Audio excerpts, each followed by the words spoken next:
College of Education teacher for sabre wo su onum pa sentia wo su onum no ye de ebebra ukase mu ebe Franka tufo ma NDC amanyoko no wadi oman so pen John Dramani Mahama wose kana pen so abange ahodo ka onwu no ahokyere abagana fo so pa na Franka tufo abedi akire ema John Dramani Mahama jena na opoku ageman okwa popuni mantem kropom enknaya dwa ahodo emiensa wakomu aprobo den ene wode ko edan wo mu sabre ya ye kasai dwemtrani ma NDC amanyoko no Johnson ase edu katia wo kekansem bi atemdidie wom hwan ena odidi natem ye de mu ensem ebebre wo na ye ka edwa ewo asante mantem makrofrom dwaka ho emu nsem enso ewo kasie mu bi ofosu aboaje me ena maje bre na me kasie ebre wo na wodofo ye ka se OCP fertilizer wo so kasie ya sempa sa ena Liberty Conference o man ni yadu boache eweye brem krupo twedi apon ache na dom ache de wo so kasie mu 31st edition no August edition no 31st or the Liberty Conference enso eba 21st Kenex Abres Yatica expert ye Europe tour na Europe tour no babia yaduduro no Ghana de Yatica no yetu yade no asepa eno nti Europe tour no abano abano ansam ne buku appointment 0244915116 0244915116 buku appointment no Europe tour na ensem bi ene afoforo bi eka we ho ena yebedan ni ede a kire wo se eno ene kase a yede besom anopa no nsia bremu mi amaje bre nam de kase yi ebre wo mi di amege so a ene ose yawo aboaji ofonsu yanye bre na yentie kase mu ensem en teacher for wo kire teacher for ade na kire se College of Education teacher for a wo mo kire wo mo ade no sabre ya mene wo kase wa ko strike ye 65 days na strike no almost strike ye no na be company fu akoma say there be yaja koda gu classroom enu nti akande bia teacher fu pe bia yanhwe na yemfama wo mo na sabre omo strike omo ani abre na nyoma bia betumi ama omo atumi akira de ene ye wada kura bebo pitira sori akokire nkoda de se de be ya danko ama ye benya teacher fu na omo so abesia teacher fu so anan enu nti ene omo ani abre no na mena so dia sabre no Dr. Dominic Opoku ono ene kasama wo mo na asem nyina ne se teacher for no July o makatua no yamfa ama wo mo asotwe efiri se eso m ko kire nkoda de na sa yo no ti teacher for su mo anum ne nyina ne se sika wo de behwe o mabusua no so ho kwa atwe o dansem wo nyina di ewo ho wa bra busua asem trofo eno dansem wo nyina di CTAC has 20-month arrears of payment to be collected from the implementation of the NLC Arbitral Award. We want to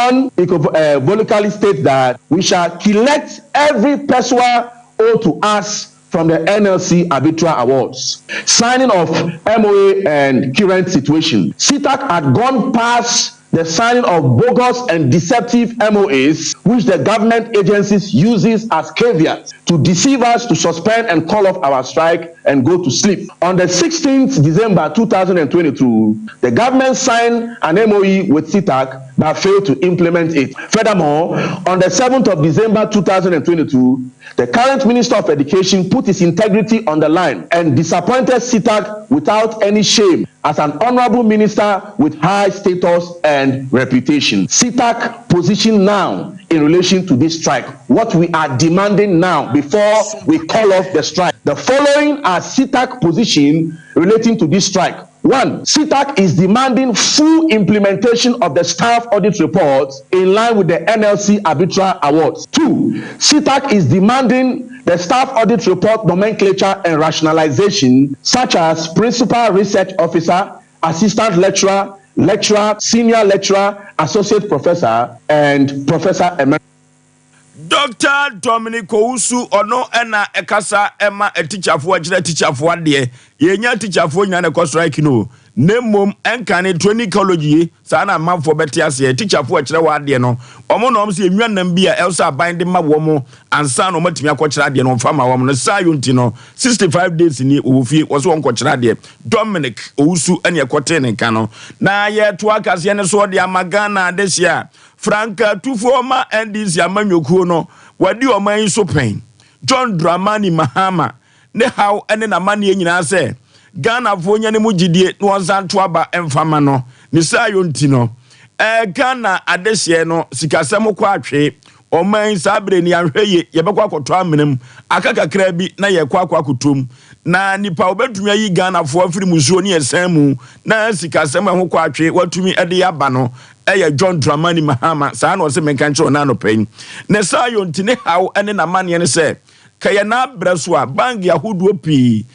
sika korabia ena wo hwe savings and loans pi no so a abra MPP amanyoko eba no wose se de Ghana ho sika sem enkoyi no eye bank yahodo no edoso no ntino ena ama Ghana sika sem ekwa atwe saa no ne sayo ntino wasuruko kuroko amanyoko ba ye ne Ghana fo nimsem se bank yahodo nyina ahodo pi wogu no a se meka GM bank ye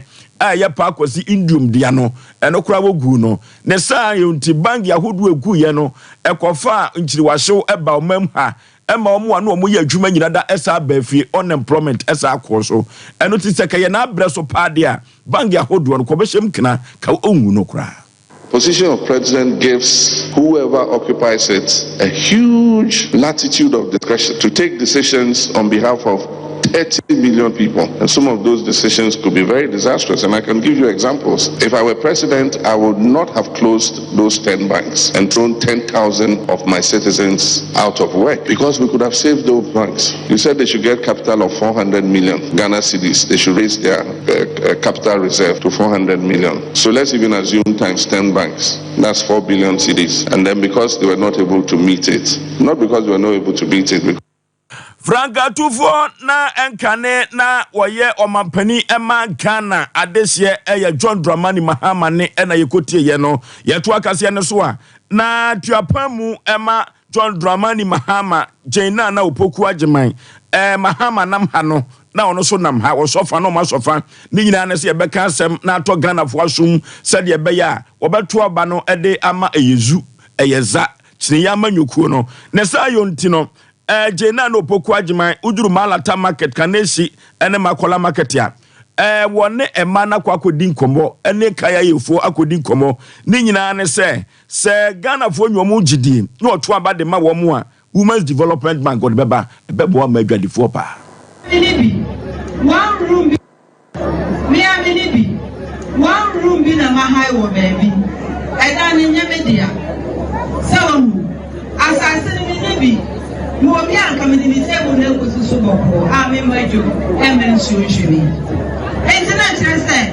they are buyers sise obi anko ho no nkoje bosia no ye nka ho ana ye ka ho enka no na nka microfinance for na kakran omo waye rap ni ba yo so bank no sumegunu na chasa no susu ye bre ho ente na ye nyeden na ya kopi obobosia no omo 5,000 or 5,000 kamubra na me ede na me to odwenu wa menye safa so no enti ebedu bebi na ede yentine fie ebusia for me bwana yentine fie yentine majo ese edi esika eno me nsusu yakoto ayentom sidi no esi ni tiasi yewu na mane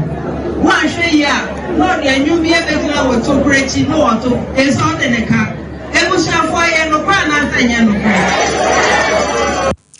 eni aye kotie ye Franka Tufo abedi akire ema NDC amanyokuo no Professor Jaina no poku ageman ena ye kotie ye no na dwemchani ema NDC amanyokuo no eye Johnson asiedun katia ne nsem bia odi ababeto dwa ene nyina ne se sabre ni Interior Minister Honorable Henry Kwati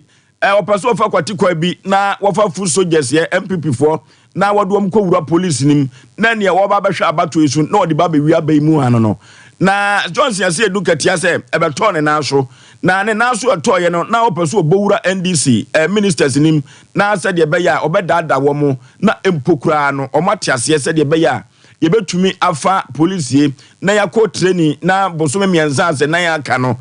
omode ababa ye patapa abo abatuo nim wedie wo hu na no mu na Honorable Henry Kwati ono na ye Interior Minister wo se sa asem o ka no enya no kurekura When you say bribe, it's a very strong statement to use, my brother. Now I'm saying that I find it interesting that the national chairman can use the word bribe, a member of parliament. The members of parliament will criticize constructively and will ensure that we shape things for legislature, So how do you bribe a member of parliament of yours? Of course, MPs have got constitutions who may have also bought forms. Is it wrong in saying that, if they have forms, they should go through the same process? Wrong? I'm not saying that, bring me 5 so I can put you in there. So this statement, first of all, let me say categorically that I did not bribe any member of parliament. I am very disappointed that at our level, where our act should rather be educating the good people of it. And of course, those who are also listening to us, issue of secret recruitment, that is. And Samuel Kuko so na Jomtani Emma and this Amanyokono Johnson said, look at Tiade Batuja, say recruitment to be Honorable Henry Kwati, or no, and a interior minister or person of faculty quine, no for police for no, a moon sem and a Henry be announcer and Tessa crab. Yantuakas Yanaso and Famamoin. A Ghana for himself say, Nananom and the ones I say, our Ghana member, a Banias I say, Sana Ghana Mamrano Echrem. And it is a bike pass I say, na what day I jumed de Bicranoa. I just walk on Nanum now, so Nanya Schnapo, na envelope cracker home. Nanya say Besisuku die cry, Nananum ama a buying assassinibi, na or their 20 Jumedian show. Na a bayer home was show our Ghana members at Chimota Forest, and Crophobia Chafa. Our Mua Bem, a Bambaya, MPP Abino. Na said the see who no no de pa. Na a wobi, and na a webi. Na Busia ya fra wamu o wo family, a one kind. Sabre no a buying atlas as a senior say was say 262 acres, 262 acres of land. I was say Yadema Owo Abufian. Na Sansem when you now cause so after no and a share and sase. Ene ye from Goodyear so Samuel Abu Jinalpo or not the distance when you that a tuga. Achimota Forest, I've given an update on it over and over again, but I'll repeat it, I'll reiterate it. You remember that I issued a 48 paragraph statement, the 25-page statement, which set out the entire history and the issues relating to Achimota Forest. And I did indicate that as far back as 5th September 2013, His Excellency President Mohammed's government granted cabinet approval for the return of some of this land to the Owu family. And at the time I became minister, 362 acres of the land had been concluded, leases had been given in respect of those lands. Some of them,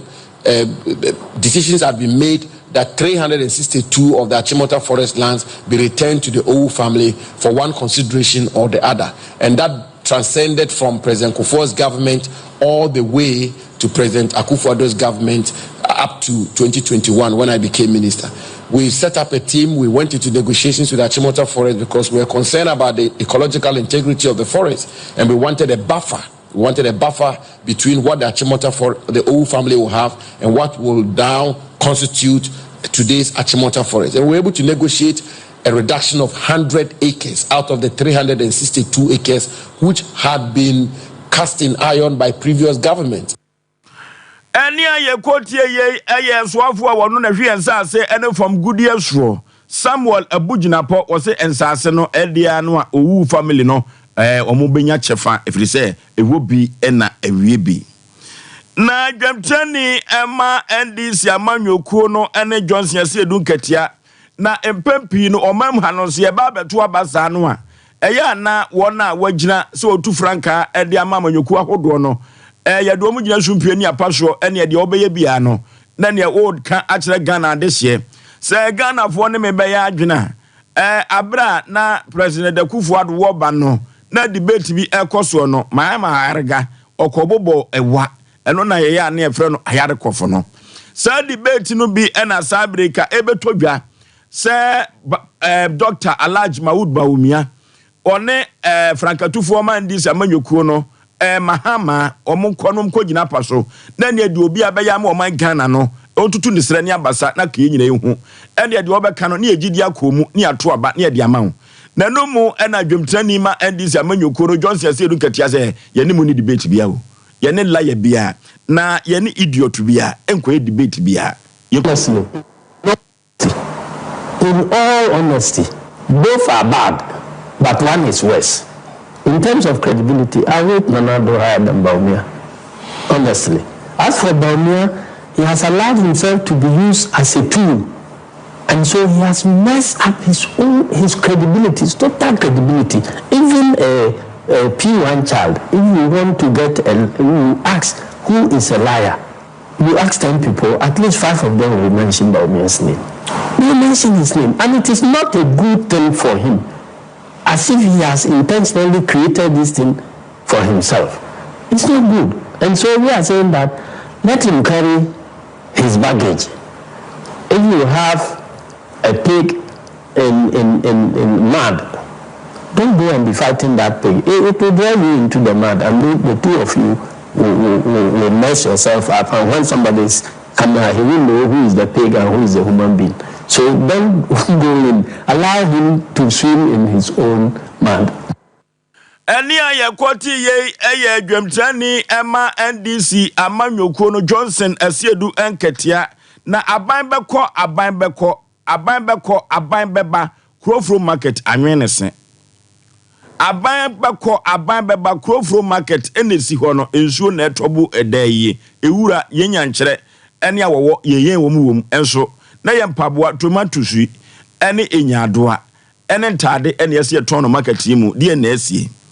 na parliamentarian Emma Menchia Southwo lawyer bafo awu na semina ne se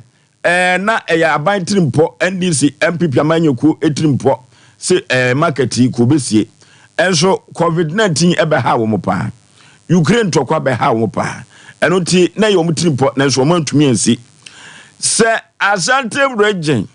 adehye wo Krofrom so omunya pepa no moto aba ede ma wo no na woto aba ede ma wo sunu kokurukwa amanyoko break the 8 no a wo ba ya hwe be Krofrom market obekọ ho na watumi asi odansem wo nyina di wabra esum kabi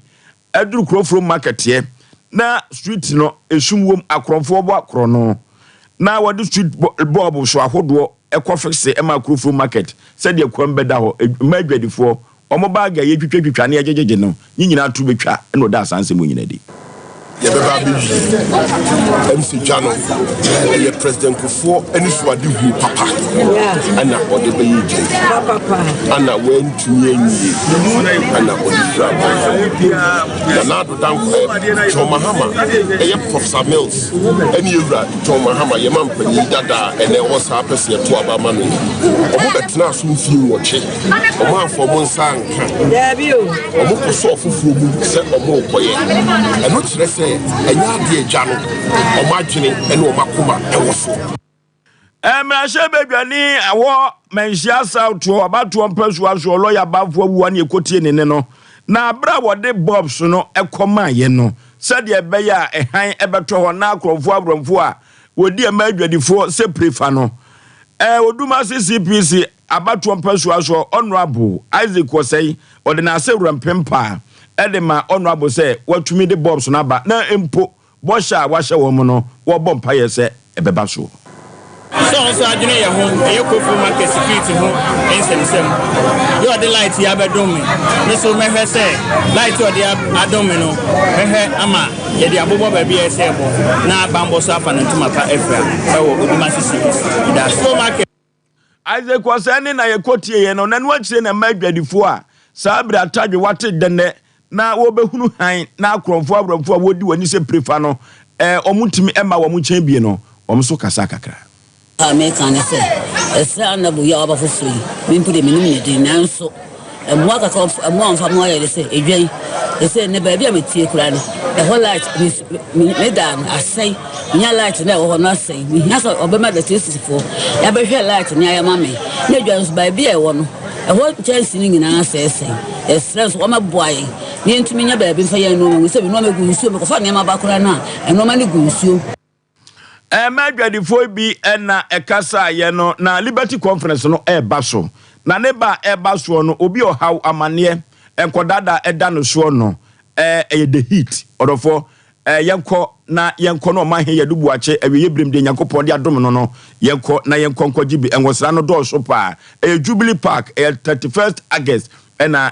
August edition no eba so was come and be blessed na ye ko ne akuya no ensuo no toto OCP fertilizer or for OCP fertilizer no ebo na nanum akuafo pa eno baye no so do so no atumi atena bribra OCP fertilizer 0345909433 ye kope OCP fertilizer ni bi ebebo yi pa 21st clinic of the moment sabri Europe tour no onenamu a na Ghana adesia asiatica so msisi efo muslim abo mo na kokum no omo ene koma wo mo ewu Europe eno ti odofo yi Europe tour no a ye kwa ye kono ye de duru aboboa no je ne buku appointment no 0244915116 0244915116 na wakwa ko buku appointment aha ene bre bema ye de anopa no sia kasie ye de mu asie samufo onimonyamfo asante ye boa Benedict ye